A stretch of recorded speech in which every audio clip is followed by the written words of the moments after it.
Okay. My microphone, my headset has been going downhill for the last part of 2021, and I thought maybe 2022 would throw some magic at it, but I just took it off and I'm going to talk right into my computer. Um, I have another one on order, but it'll be a while. So, anyway, thank you all for being here. It's great to see you. And I am the course lead. I'm a professor in English, but I'm also the course lead for all of the English courses. And so I do the big meet and greet recordings at the very beginning of the term and cover everything for all students who are taking that class across the board. So I'm going to go through a few things to orient you to the class. We will go then into the classroom and look around, and there will be time for any questions that you might have after that. So, first of all, I myself, I tend to be a very um, grounded person who, because I personally sometimes struggle to remember some of these things and to find my center of calm, I actively practice doing that for myself. And because it feels so good to do that, and because of the stress students are under, I actively work toward reminding you all to find your center of calm and to avoid stress as much as possible. So, deep breath and remember that everyone will experience some level of confusion in any college class. You aren't expected to come to college nor to any class already knowing everything. So if you come into a class and you look over what's being covered and you think, wow, this looks confusing, or you look at an assignment and think, I don't even know where to start, don't beat yourself up or don't be angry that you don't already know. Accept the fact that you are here to learn new things, and things that might look like a mountain, in one week, in hindsight, 7 weeks from now, will look like molehills. And I'm sure you've all experienced that before. So just take one day at a time, one step at a time with the work that you're doing in class. Make sure that you do, this is kind of something I live by, that it's really important when you have a multitasking life, but to do one thing at a time and to do it well and slowly and treat everything that you do as, meditation, as whatever you want to call it, as holy, as whatever. I remember when I used to fold my kids' clothes when they were maybe 3 and 5 years old. And of course, you fold a lot of kids' clothes when you have two kids that age. But I just remember loving it. I loved sitting cross-legged on the floor, picking up each little piece of my child's clothes, smelling it, folding it just so, feeling the fabric, setting it down nicely. So it was almost like a ritual, that really, really calmed me. And if you can try to incorporate that not just into your daily lives, but into how you approach the assignments and the steps in the assignments, then it will feel so much better to you. It'll stop feeling like something that you have to do and rather something that you're vibing with, right? Okay. Out of the spiritual coach realm and into the hard facts of what you will be doing in English 117. This class is not at all an overly challenging class. It's not simple, but because of the way it's set up, it's very conducive to student success. Um, it's very conducive to you having clarity of what you're doing each step of the way. So what happens in this class? English 117, or any 100 level English class in college, is going to ask you to learn how to write an essay from your own perspective, but to really learn how you use different patterns for different kinds of essays, like how you come up with a topic and write a narrative essay, how you come up with a topic for comparison and contrast and write a comparison and contrast essay, learning all those things about how do we write a 5 to 7 paragraph essay? How do we write an introduction paragraph, a body paragraph, using transitions, using details, and all that. And because you write 4 essays in this class, one every other week, by the time you get to the end of this class, you're going to have essay structure, basic essay structure down so well that you'll be able to take that forward with you and use it in any other writing situation. Expand it when you have to do a research paper, things like that. So on your odd weeks, which would be weeks 1, 3, 5, and 7, on those weeks, you're going to be starting a new essay, but you're going to be using those weeks to plan, pre-write, prepare your materials, prepare your ideas. And then on the odd weeks, 2, 4, 6, and 8, you're going to be writing the full essays that you planned the week before. So it'll be like planning your narrative essay this week, writing your narrative essay next week, planning your comparison contrast essay in week 3, writing your comparison contrast essay in week 4. And by then you'll be in the pattern, and it works really well once you get in that groove and understand. Students tend to do a great job, and you get to choose your own topics for the most part, so that makes it fun for you and for me. We are in English 117, though, we don't yet use sources. And I want to really emphasize that right from the beginning, because we do see several students every term that will try to make their essay into a research essay. And we want to establish you being able to use your own voice in writing in this class before you move on to English 147, where you will be blending your voice with the perspectives of your researched authors. So here we're writing essays without sources. So if you just remember, no sources. This is all based on what you know, observe, see. You could write, of course, a narrative essay, a moment in time in your life. It's going to be very easy to do without resources, right? You're just telling the story and sharing the details of what's going on around you, and sights, sounds, smells, and all that. You get to the next essay down the line in weeks 3 and 4, compare, contrast, pick something that you know about, compare apartment living to home ownership if you've done both. So you're going to be choosing ideas that make it possible for you to provide all of the material in the essay yourself without research. So all of the details.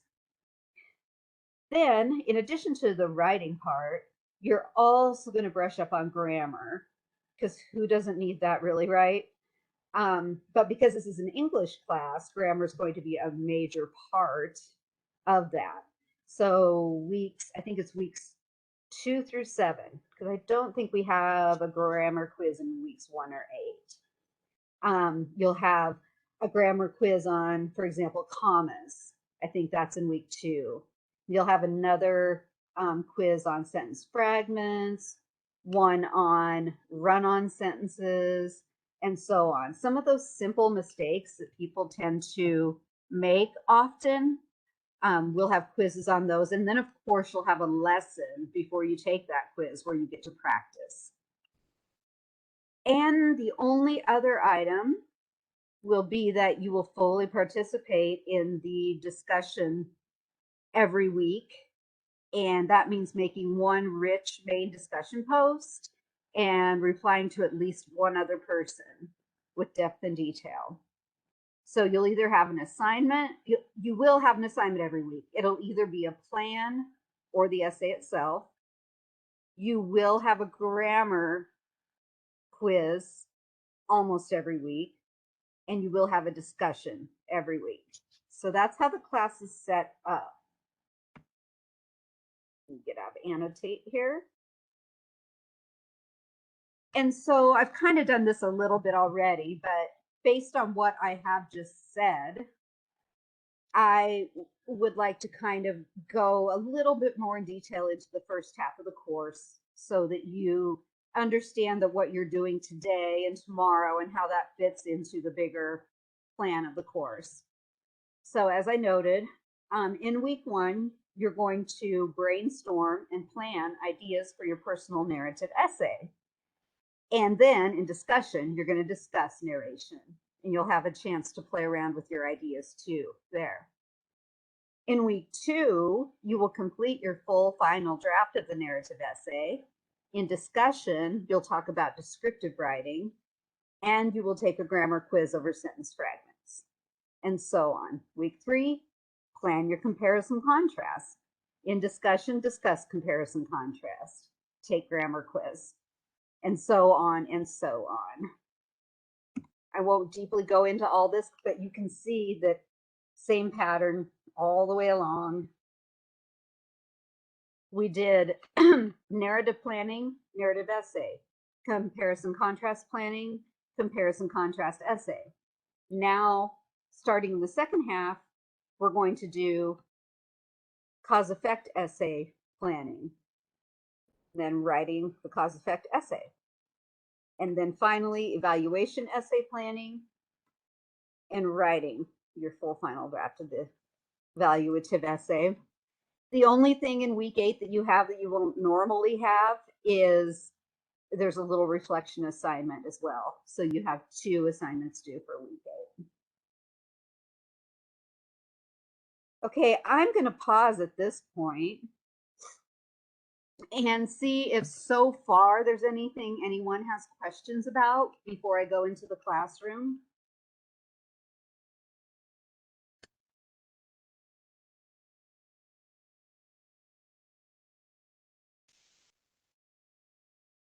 Let me see if we'll chat.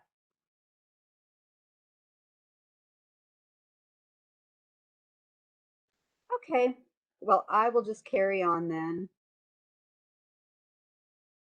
And look, I'm not going to lie, that's my washing machine.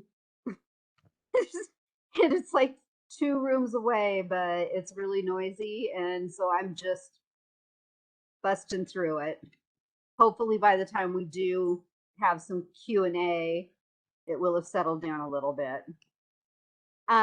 So before we go into the classroom, some policies and what to expect. For the discussion board, you will always see that. Hello?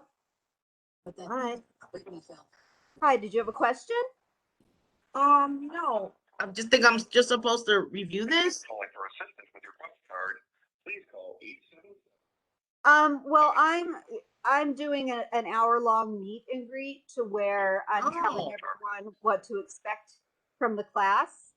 Yes. Yes. And so I don't know if you were here at the beginning, but if you missed something, this will be placed as a recording in the classroom so that you can watch the whole thing. Yes. Okay. And this is for English 117. I think so. Or is it English 062? Nope. It's English 117. Okay. The English 062 was an hour and a half ago. Oh, this is a different class. Yeah, that'll be placed in your English 062, the recording. That will be placed there for you to watch. Okay. Thank you. Yeah, no problem. Thank you. Bye-bye. Bye-bye. Okay, so some policies. Even though all discussions are technically due on Sunday, I'm sure you can all see how that could be problematic in that you don't really learn a lot if you think of the idea of what discussion means, right? A give and take conversation. So you don't really learn a lot from other people if you're not in there all week getting that give and take. Another reason that Sunday is problematic is that a lot of times what you do in discussion will set you up for success in your assignment. And so if you don't do your discussion until Sunday, you can be really lost on what's even going on in the week or in your assignment. And you don't benefit from seeing how other people approach the assignment. You don't benefit from reading my tips because I post a lot of tips and examples and stuff. Another student might be making an error similar to the one that you're making that I might commented on how to improve. So it's really the space where the learning takes place. I think of the discussion board as our classroom. When I'm in the discussion board, I feel like I'm sitting at the front of the class. You guys are sitting in chairs. We are talking about important stuff. So that's why I really want you to help make it that classroom and pay attention to what everyone else is saying. And not only that, but read what I'm saying, because if you were in a classroom, you would listen to what the teacher says, you would listen to what your classmates say, you would listen to what your classmates say to each other as well. Can everyone make sure they're on mute, please? And then also, when I get back to the classroom, I'll show you, but discussion comes early in every module. And the reason for that is that you should do your discussion right after you've done your reading and right before you start doing your assignments. It just works that way logically for you to build on your learning. So even though you could make your main post on Sunday and your reply, one post, one reply, which are the requirements by Sunday, and have it not be late, it's just really counterproductive, right? To do it that way. So I really, really encourage you for your own success and for the success of the class as a whole to have it be a good, vibrant, effective learning environment to try and post your discussions as early in the week as possible. And of course, that involves reading things, reading the lessons, reading the book, reading the discussion assignment, making sure you know how to do it, and things like that. But if you're trying to do, a lot of students will do the assignment and then they'll come back and look at the discussion on Sunday and say, oh, if I would have done this discussion on Monday, I wouldn't have asked all the millions of questions I had and been as confused as I was. So the class is set up to teach you everything in a nice, gradual manner each week. For instructor outreach, that's the second thing to expect. And I call that out because I don't want students, not from me or from any other instructor, to feel like you're being pestered and bothered. But your success is so important to us, to Chamberlain, to me, to all of the instructors, all of the deans, all of the student success personnel. We all want you to do well. And we know that there can be so many reasons why a person may be slipping. And because of that, we really reach out a lot. So don't take our reaching out as being, hey, you horrible person, you didn't post this, it's more of a way to say, okay, so you didn't get that in on time. If you turn it in today, it's only 5% off. If you turn it in tomorrow, it's only 10% off. Is there anything I can do to help you get that in today or tomorrow for the least amount of points off? Or if you haven't been in class at all for a week, start reaching out. Is everything okay? Maybe you got hospitalized. Maybe you had a tragedy happen. But we do care about you on a personal level, and we will be reaching out to you. So don't take that as, yeah, I guess one student said to a teacher, stalking. It's not stalking. Um, Believe me, we have our lives and we love our lives. And the outreach that we do to students is extra work that we love because we want your success. Just saw somebody post a question. So,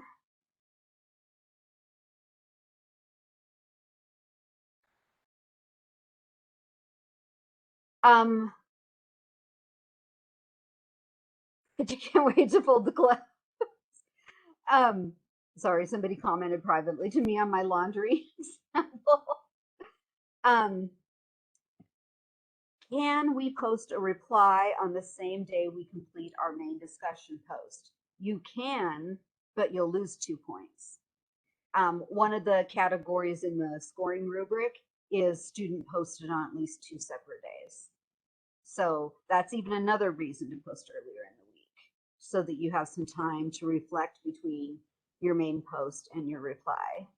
Really good question. And then there's another one here. Do we need to do our replies the next day after we post, or can we reply to someone's post already posted?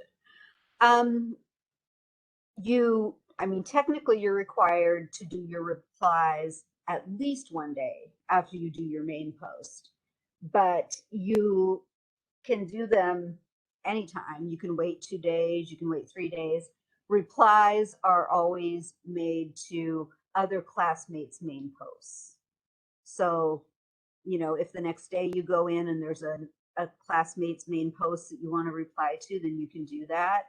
If you go in and look around and see what people are saying, go in and look around, see what people are saying the next day and the next day, and then you finally find the one that speaks to you and that you feel like you want to reply to, then you can choose that one.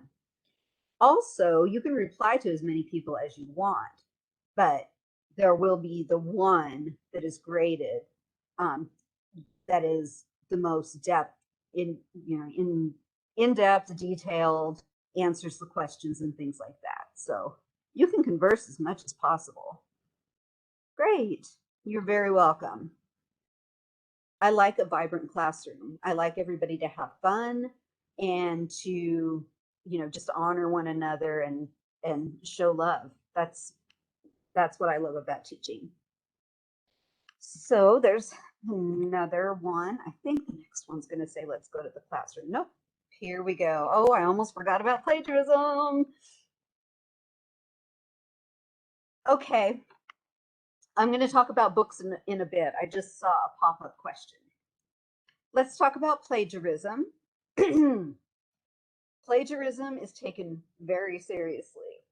It means a lot of things. We generally think of plagiarism as being like, oh, I didn't have enough time to write this essay, or I don't understand how to write this essay, so I'm going to go to 123essays.com or Free Student Essays, or I'm just going to copy one paragraph out of this book and then one paragraph out of that book.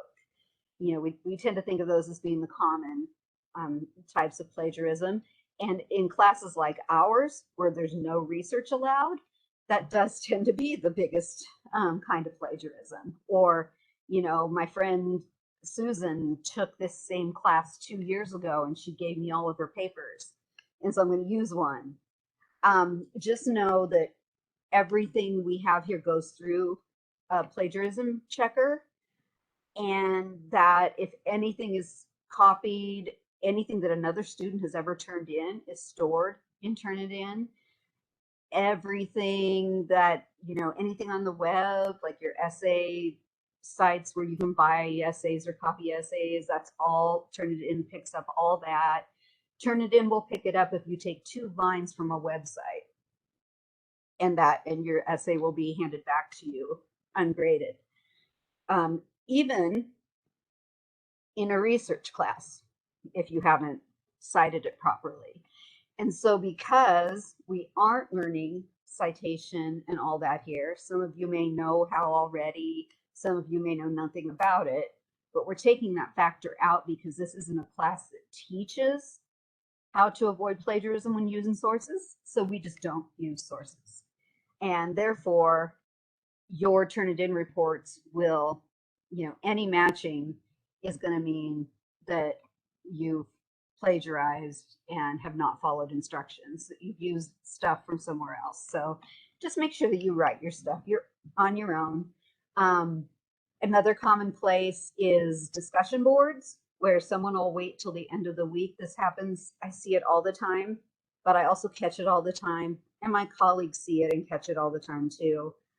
All of a sudden someone posts, and if you look over their post, what they've done is kind of summarized what other people posted, or taken bits and pieces of 7 people who did their main post, trying to shake it up to make it look like it wasn't copied, but there'll be words and strings of words that clearly came from another student's post. So it's so much easier to just do your work, do it on your own. And then you never have to worry about it. Okay, looks like I have one more. Keys to success. I've already covered a lot of these, but really, truly, the biggest key to success is daily. Daily. It doesn't take very long. Read any new announcements. Put your head in the discussion board, aka classroom, and read through what other people have posted. Read through what I've posted. Weekly, early in the week and going back throughout the week. Read all the assigned textbook pages and all the lessons in the module for the week. We're going to look at those in a sec. Weekly, go to modules, then to the week's module. For example, we're in week 1 module, and read, study, do everything in that module. And then with each step, take your time. You have so many resources. We're really excited because we're launching a new essay drop-off service that's internal with Chamberlain instructors as tutors. So I can't wait to see how that goes. I hope some of you will try it and report back. But you have me, you have the Student Resource Center, including the Writing Center. You're now going to have tutors and essay drop-off service. And then in the modules, there are always that in the modules there are always It's when the kids coming back.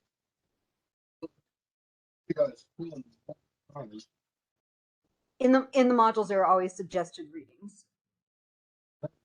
Okay.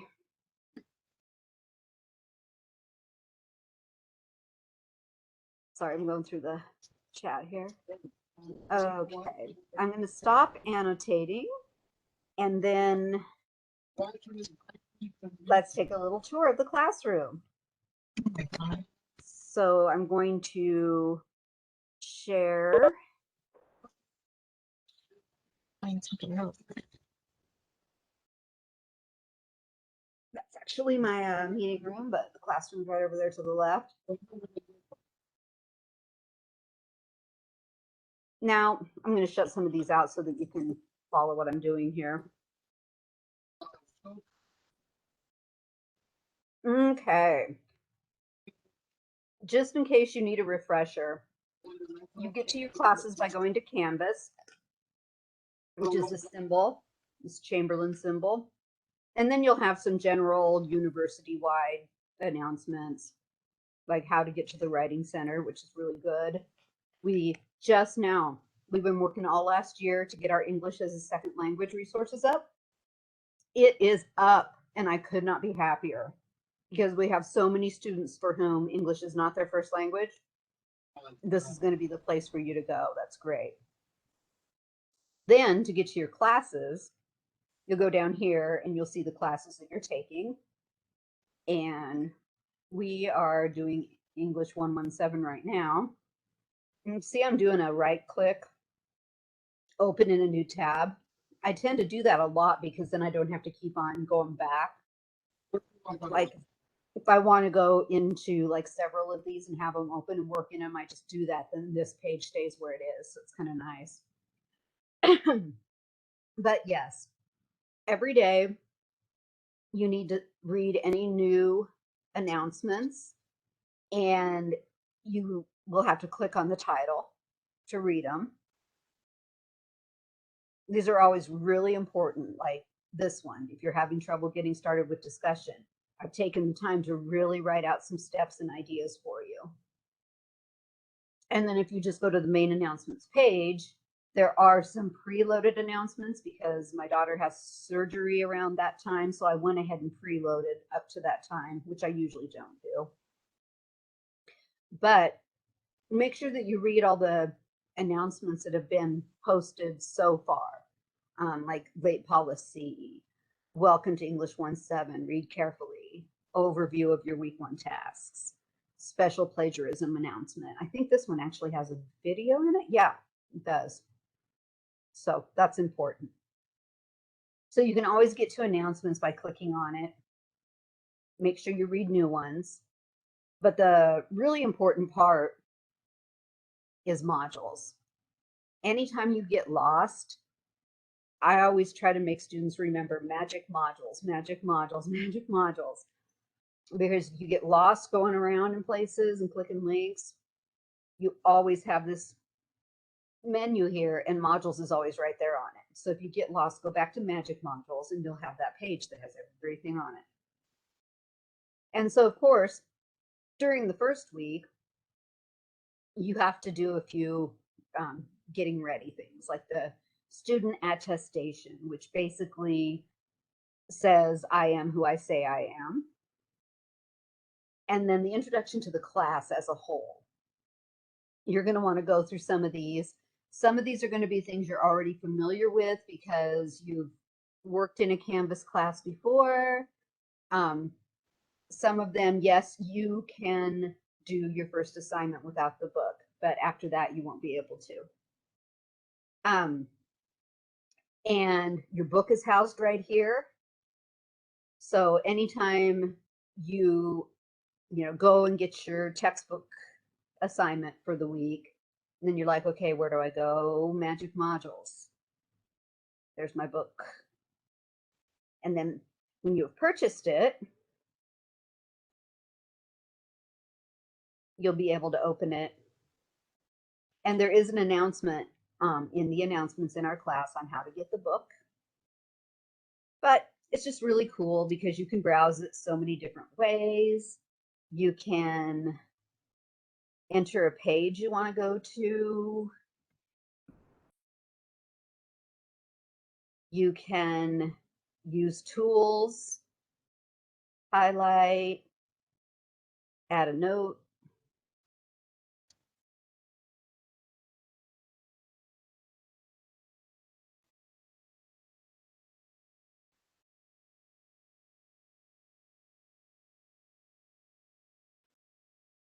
Okay. So there's so much stuff that you can do with your book. I really have come to like them. I used to really resist electronic books, and then I got my Kindle, and now I do all my reading on my Kindle. So I've kind of gone over to the dark side. All right, let's get back into our classroom. Magic modules. So that's all your start here stuff. The Q&A forum discussion is there. If you have a question that you think will help the rest of the class, you can post it publicly there. You don't have to post your questions publicly. You can ask me privately. And then week 1 is where we are now. Now, to put it in the big picture, you'll have a week for every module, 8 weeks, 8 modules. And we already kind of went over how odd numbered weeks are planning, even numbered weeks are writing the actual essay. So don't skip the introduction in the lesson. I know that sometimes students are tempted to just go to the work that needs to be done. Where's the grades at? Are they coming home? Right? You look at this and you say, Oh, I did. Yeah. oh, where the grades at right there? That means forget all this, right? No, not right. make sure that you read everything. So when you read the introduction, it tells you what you're going to do in week 1, the reasons why, bigger picture. It tells you everything that's due and when it's due. These still say that the initial post is due Wednesday. It's just recommended, highly recommended by Wednesday, but you won't lose points on your initial post if it's not until Sunday. Okay. Oh, the most important thing about the introduction section for every week is that that's where you're going to find your textbook pages that you need to read. So when you go into that introduction, make sure you jot that down. Because if you just go to modules, you'll see everything else, the discussion, the required discussion, the assignment, but the only place you see the textbook readings is by going into introduction. So for this, you're going to read chapter 1, chapter 5, and pages 16 to 31 for this week. And now that I'm at the introduction, I could either go back to modules. Let me open this. I could either go back to modules and click on the next thing, which is going to be lesson, or I can go to the bottom and click next, and it'll be the next thing, which is the lesson. Now, the lessons are written really pointedly to help you do well with your assignment. So make sure that you go through everything and do all of the little interactives and things like that that are in each of the lessons. This really is a tutorial of all the knowledge that you're going to need in order to do well on the assignment each week. Now, there isn't a grammar quiz in week 1, so we don't have a grammar lesson. The week 1 lesson is all about writing. Now, again, I could either go back to Magic Modules and say, oh, the next one's discussion, or the introductory discussion. I can click on that. Or go to the bottom and go next. But if I ever get lost, all I have to do is go over here and click on Magic Modules, right? The introductory discussion, thank you guys. I've enjoyed getting to know a few of you already. I've replied to intros. This is not required and not graded, but it's just a fun way to get to know each other. So this is the only week that you'll see 2 discussions in. And just remember that the introductory discussion is not required, not graded, so that and the only reason I say that, because I do want people to use the introductory discussion, I do want to get to know you. But the reason I say that is because sometimes people will do this discussion and then think that they fulfilled their discussion for the week and forget that there's another one that is actually the graded one. So I'm going to go, I could go to the bottom and scroll. Once discussions get long, that's when I start saying, no, I'm just going to go this way, because I'd have to scroll a lot. Then the next will be the discussion that you're actually doing. And you can see this is the points that you're getting for each of these. And so when you enter any discussion, we have one every week, a graded one, it's very important that you have to remember, man. read it to understand the initial post instructions. No. You can see that all of this is the initial post instructions. And so make sure that you read it all and complete it all. And like I was saying at the beginning, don't look at this big chunk of instructions and say, oh man, that's just a mountain and I can't climb over it. Walk through it slowly, carefully, enjoy the view. Do one thing at a time and do it well. Don't worry that you have to know what all this means at the start.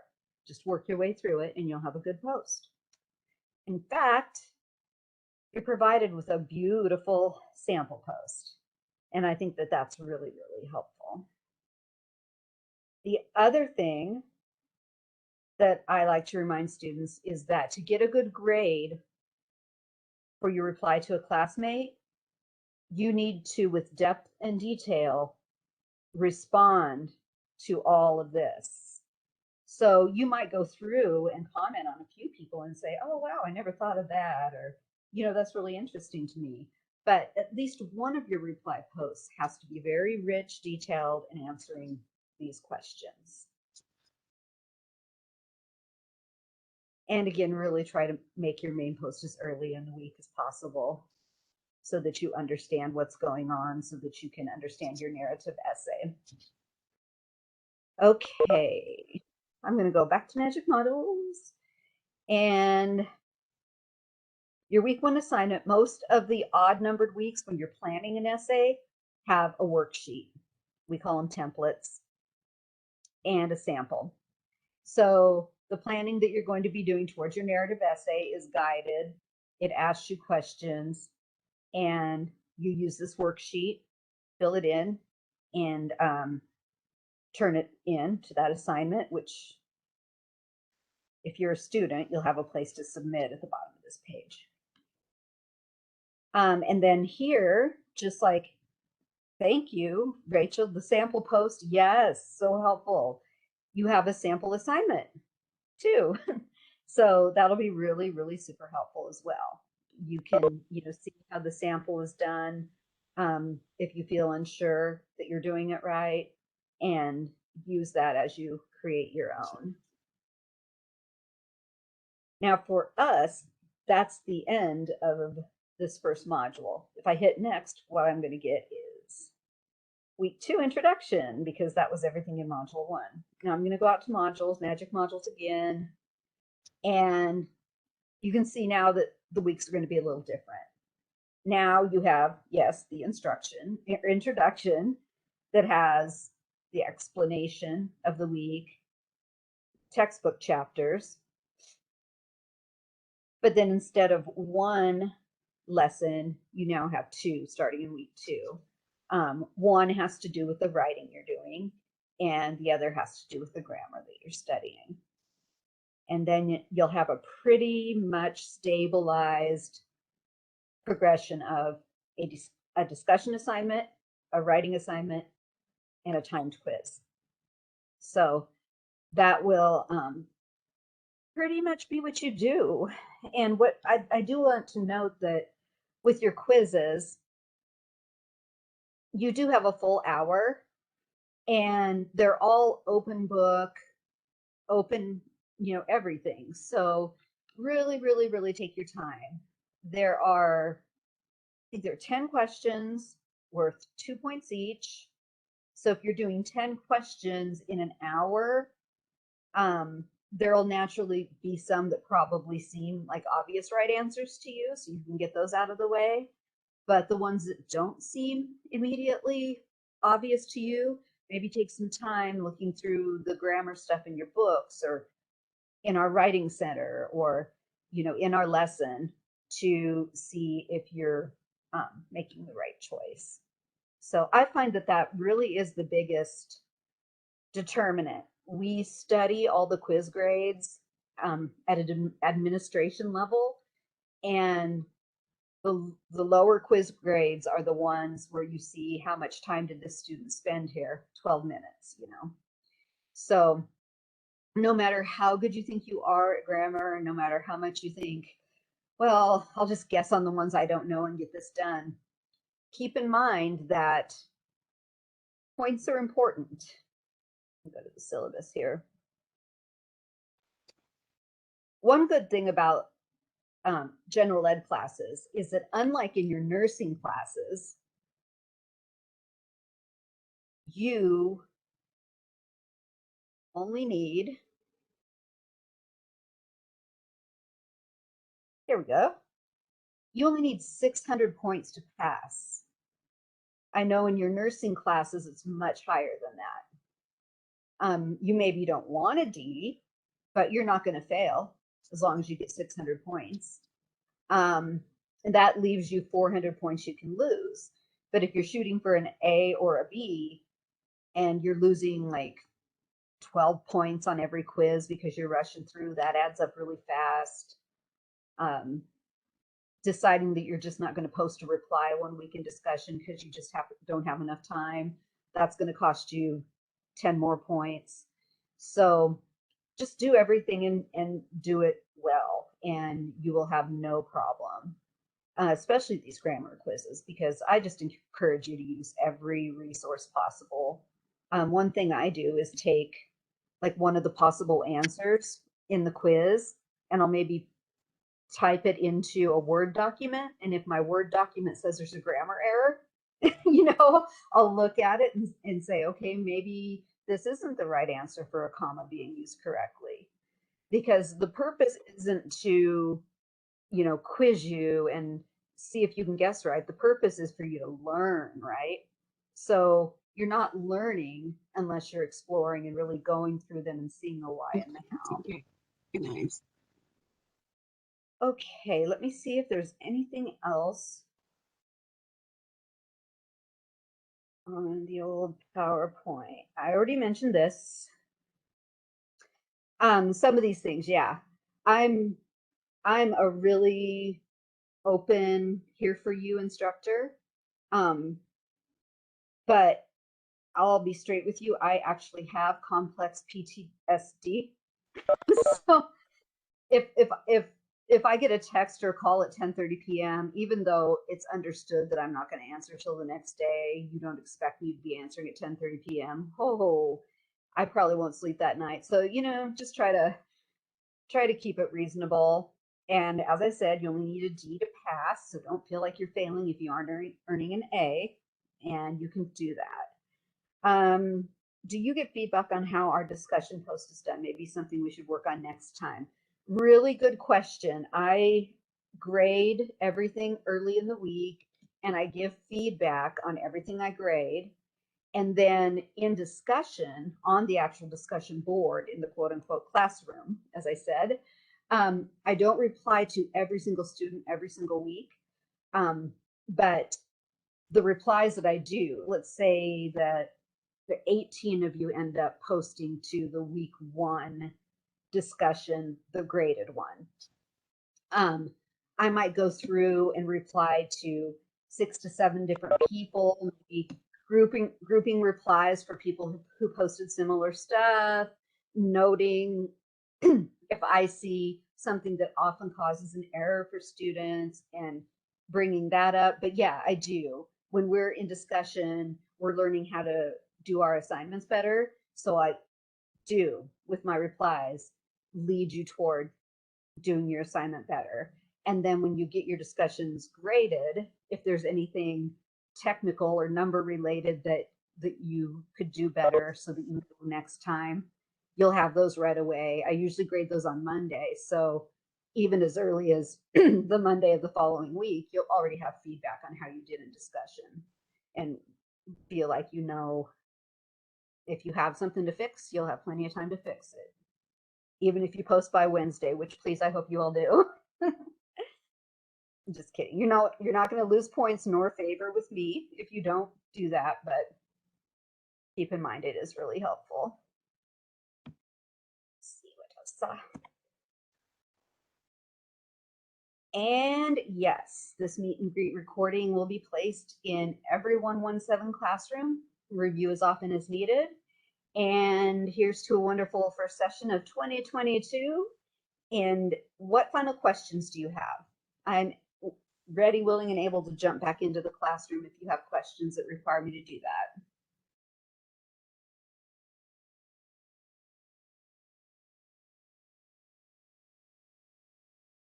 See if we got any.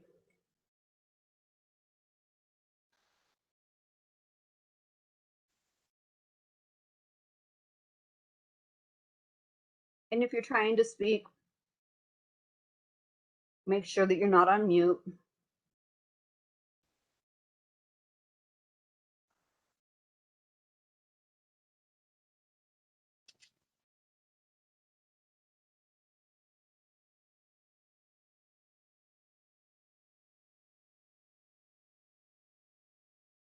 Okay. All right, sorry. Is it okay if I have the actual book instead of the ebook? Oh, yeah, that's totally fine. If you buy the actual book instead of the ebook, there's a lot of different ways you can do that. And I'm sorry, I forgot to go in and say what I was going to say about books. You can actually, if you go through our bookstore, they'll just hook you up with, be like, what class are you taking? These are the books for that class. Here you go, buy them. And there's a way that you can also get them to send you a hard copy. That's all through our bookstore. If you just want to get a copy of the book, like used, a hard copy, just make sure it's the same edition as ours, which is right now second edition.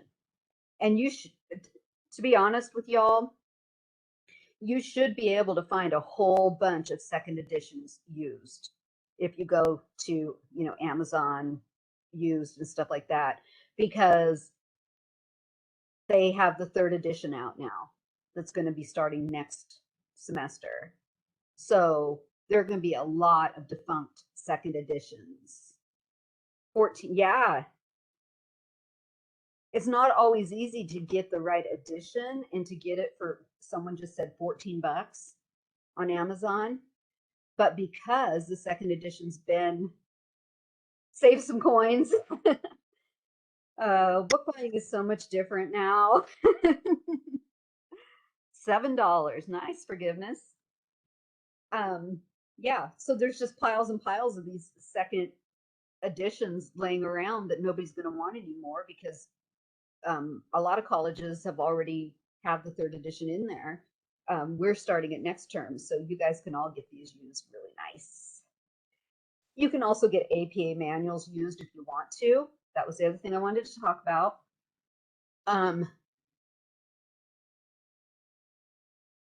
Oh no, I am Professor Darcy Schultz, kind of head of the English department, and so English 117 meet and greet is done by me, and you all will have different instructors. Some of you are going to be my students. I saw forgiveness. I know she's mine. A lot of other people will have different instructors, but your instructor will post the recording of this in your actual class, because I will be sending them the links. Good, yeah. Okay, so every class that you take in general ed will tell you that you're required to publish the APA manual. You will need it eventually. For this class, I'm going to say that that's up to you if you want to make this the term that you decide to buy it, and to just go ahead and bite the bullet and get it out of the way. But everything that you need to know for APA is already in our course, because we're not using you know what I mean? We're not using sources. So basically, you're given a template that shows you how to have a title page and page numbers and stuff like that. So right now, APA is not a whole lot. And also, you can get a lot of the same information from like Purdue OWL, or even APA.org can give you some of the simple answers. But once you get into the more complicated medical stuff, you will definitely want this guy by your side, become your best friend. So don't feel like you have to buy this book, but if you did buy it or you do buy it, that's good, because you will need it. All right, did I miss any other questions?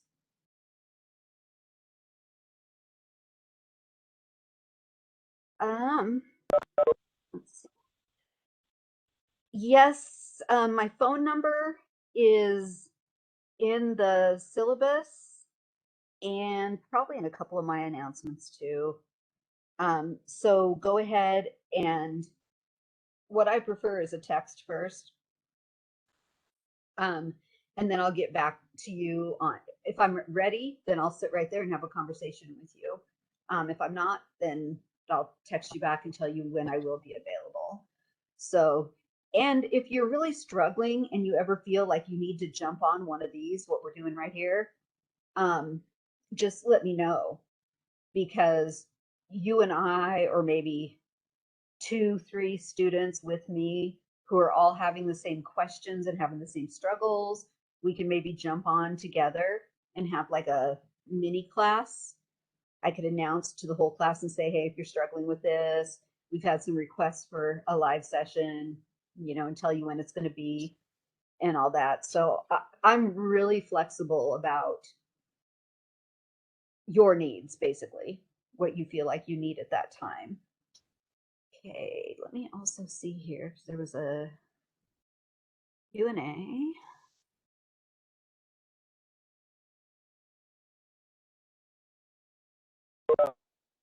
Did I miss anybody's questions? Quick question before anything else. Yeah. So we don't have like an actual class time every week? That's correct. Everything that you do is asynchronous. So, Okay. yes. And I'll explain that. I'm sure you know what that means. Not everybody always knows what that means, but in an asynchronous class, it means that you're doing all of the work and you're doing it within the time frame of the week and within the time frame of the due dates. But there is no requirement that you be online at the exact same time as your instructor or anyone else.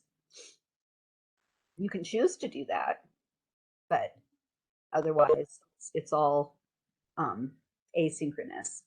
But really don't get behind, don't get into the habit of turning work in Monday, Tuesday, Wednesday after the weekends and taking late points, because not only do you start losing late points and they add up, you start getting out of the groove, right?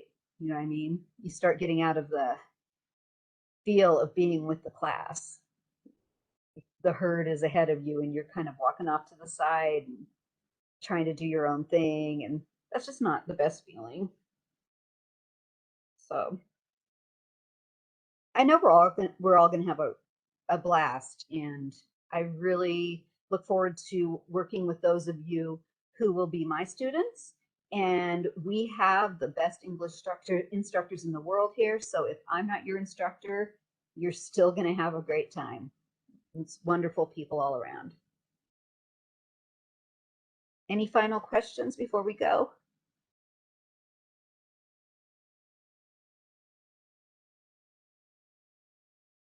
Okay. Well, it's been wonderful meeting you guys, and I hope to hear that everyone is just doing a wonderful job in their English 117 classes. Nice meeting you too, Rachel. Thank you. Bye. Thank you. Thank you so you. much. Bye. Forgiveness, Pabline. Gianni. Thank you. Thank you. Have a great day, everyone. Good luck. And Happy New Year, everyone, once again. Thank you. Happy Yes, New Year. 2022. Bye all.